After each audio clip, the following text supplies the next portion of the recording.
नमस्कार, news for nation देख रहे हैं आप। मैं हूं आपके साथ रश्मि।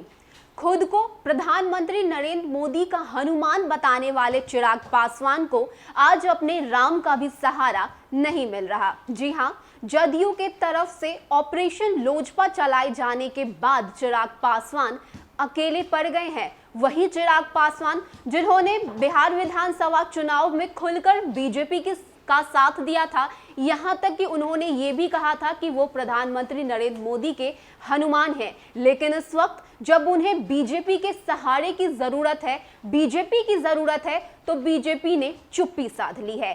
क्या है इसका कारण?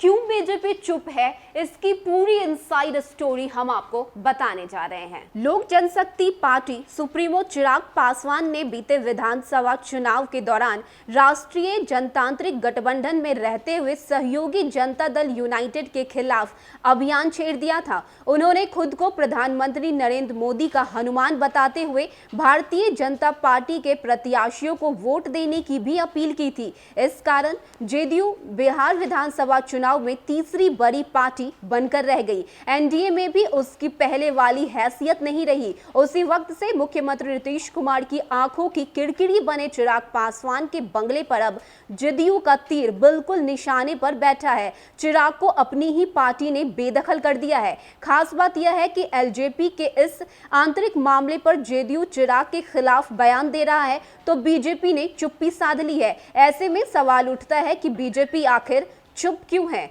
लोकसभा में एलजेपी के चिराग पासवान सहित 6 सांसद थे। इनमें से 5 ने चिराग से बगावत करते हुए खुद को असली एलजेपी घोषित कर दिया, तो चिराग ने भी उन्हें पार्टी से निलंबित कर दिया। बागी जुट के नेता चिराग के चाचा पशुपति कुमार पारस एलजेपी संसदीय दल के नए नेता बन गए।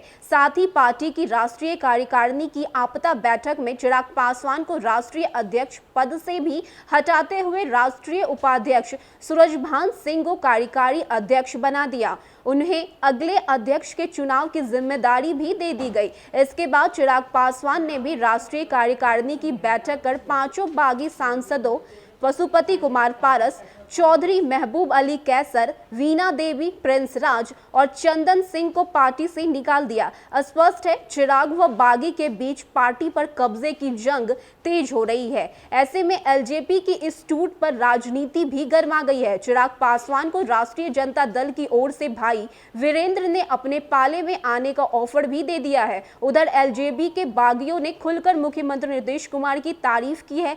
साथ ही विधानसभा चुनाव के दौरान चिराग पासवान द्वारा नीतीश कुमार के विरोध की भी आलोचना की है। बागी सांसद दिल्ली और पटना में जेडीयू के वरीय नेताओं के संपर्क में भी हैं। बगावत के तुरंत बाद उन्होंने जेडीयू सांसद ललन सिंह से मुलाकात भी की थी। हालांकि जेडीयू ने एलजेपी में तोड़फोड़ से इनकार किया था। उधर एनडीए में मुख्यमंत्री नीतीश कुमार के सहयोगी और हिंदुस्तानी अवाम मोर्चा के अध्यक्ष जीतन राम मांझी ने तो खुलकर चिराग पासवान की आलोचना भी की है।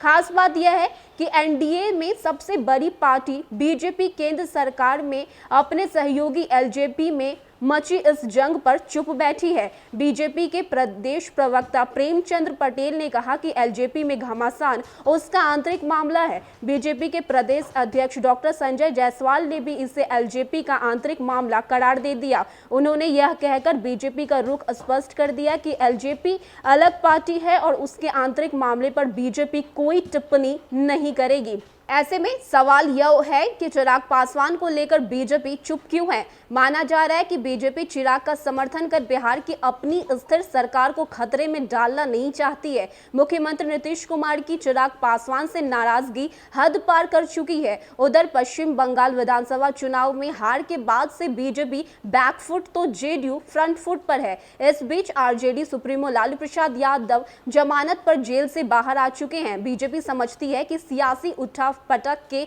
माहिर खिलाड़ी लालू प्रसाद यादव की एनडीए सरकार गिराने की कोशिश में कोई कसर नहीं छोड़ेगी। इस बीच लालू के बेटे तेज प्रताप यादव की जीतन राम मांझी से मुलाकात चर्चा में है। लालू से मांझी और विकासशील इंसान पार्टी के अध्यक्ष मुकेश सहनी की फोन पर बात भी हुई है। सत्ता पक्ष के एक धड़े से लालू का संवाद जारी है। ऐसे में बीजेपी की चिराग से सहानुभूति बिहार में एनडीए सरकार पर भारी पड़ने की आशंका है। आम धारणा है कि चिराग पासवान ने बिहार विधानसभा चुनाव में बीजेपी को मदद करते हुए जेडीयू का नुकसान किया था। मुख्यमंत्री नीतीश कुमार की नाराजगी के बावजूद बीजेपी ने केंद्र सरकार में एलजेपी को एनडीए का घटक दल बना दिया, लेकिन अब चिराग अपनी पार्टी में बेदखल हो गए हैं, तो उनका सहयोगी बीजेपी किस आधार पर करे, यह सवाल खड़ा होता है। बिहार विधानसभा चुनाव में बीजेपी को एनडीए में बड़ा भाई बनाने में मददगार रहे पीएम मोदी के इस हनुमान पर हमलावर होना भी बीजेपी की छवि को खराब कर देगा। ऐसे में बीजेपी ने मौन का रास्ता अख्तियार किया है। भले ही विपक्ष यह तंज कसे कि कलयुग में राम ने ही हनुमान को धोखा दे दिया, बहरहाल अब आगे आगे देखिए क्या होता है। चिराग व बागियों के इस जंग में जीत का रास्ता पीएम मोदी के कैबिनेट तक भी जाता है। इस जंग में जीतने वाले को रामविलास पासवान के निधन के बाद से खाली पड़ी केंद्रीय कैबिनेट की सीट पर मंत्री बनाया जा सकता है। तो इस वक्त एलजेपी में हुई टूट में बीजेपी चुप रहना ही सही समझ रहा है। उसने आंतरिक मामला करार दे दिया और ये तक कह दिया कि इस वक्त एलजेपी में जो कुछ भी हो रहा है ये उनका आपसी मामला है और इस पर हम कुछ भी बोलना सही नहीं समझते हैं। वही चिराग पासवान, जिन्होंने खुलकर पीएम नरेंद्र मोदी का साथ दिया था और सामने आकर उन्होंने कहा था कि आप बीजेपी को वोट दीजिए, आज वही बीजेपी चिराग पासवान का साथ छोड़ चुकी है। ऐसे में अब देखना होगा कि बिहार की सियासत क्या करवट लेती है, क्या मोड़ लेती है, लेकिन इस वक्त चिराग पासवान अकेले पड़ गए हैं। फिलहाल के लिए इतना ही। ऐसे ही तमाम अपडेट्स के लिए आप बने रहिए न्यूज़ फॉर नेशन के साथ। नमस्कार।